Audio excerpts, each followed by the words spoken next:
السلام علیکم ورحمۃ اللہ وبرکاتہ۔ الحمدللہ رب العالمین والصلاة والسلام علی رسولہ الکریم، اما بعد۔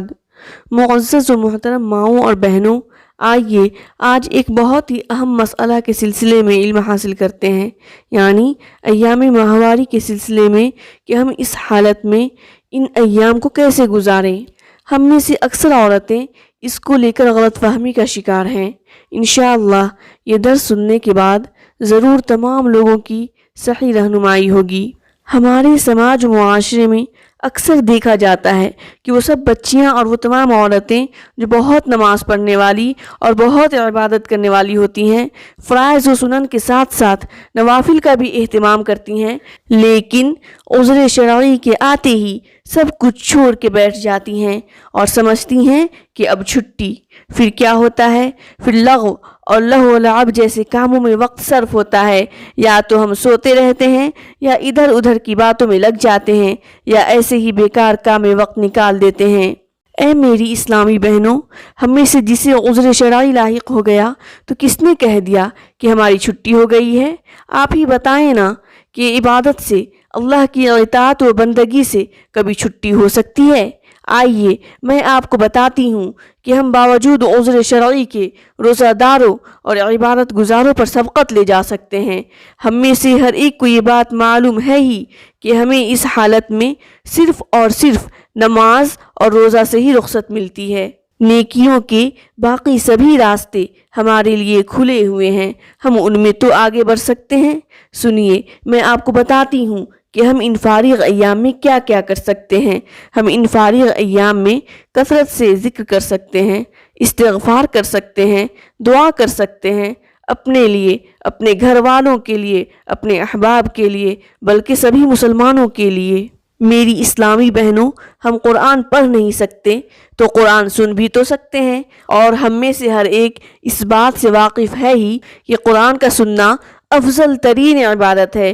ساری کتابوں میں قرآن کریم وہ واحد کتاب ہے جس کا پڑھنا اور سننا دونوں عبادت ہیں۔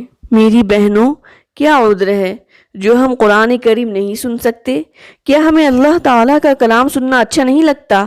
آئیے میں آپ کو مزید وہ نیک کام بھی بتاتی ہوں جو ہم ان دنوں بھی کر سکتے ہیں۔ نمبر 1، اگر آپ اپنے والدین کے گھر پر ہی ہیں تو ان کی خوب خدمت کریں، اور جو لوگ روزہ سے ہیں، کام کاج میں، خاص طور سے افطار تیار کرنے میں ان کی مدد کر دیا کریں۔ ہمیں روزہ داروں کی مدد کرنے کا ثواب مل جائے گا۔ نمبر 2، اگر آپ شادی شدہ ہیں تو شوہر اور بچوں کی خوب خدمت کریں۔ ان دنوں میں تو بطور خاص ان کا خیال رکھیں، ان سے دینی باتیں بھی ڈسکس کر سکتے ہیں۔ نمبر 3، دینی کتابوں کا مطالعہ کر سکتی ہیں تاکہ علم میں اضافہ ہو۔ نمبر 4، ذکر و اذکار اور کثرت سے استغفار کر سکتی ہیں۔ نمبر 5، صبح و شام کے اذکار بھی پڑھ سکتی ہیں۔ نمبر 6، آپ ان ایام میں نیکی اور خیر کے کاموں کی طرف لوگوں کو بلا سکتی ہیں، یا تو اجتماع کے ذریعے یا آج کل میسج کے ذریعے ہی دعوت دے سکتی ہیں۔ نمبر 7، آپ چاہیں تو کثرت سے صدقہ و خیرات بھی کر سکتی ہیں۔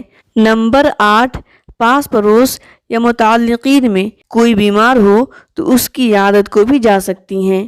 نمبر 9، اپنے رشتہ داروں سے ملاقات کے لیے بھی ان ایام میں سے وقت نکال سکتی ہیں۔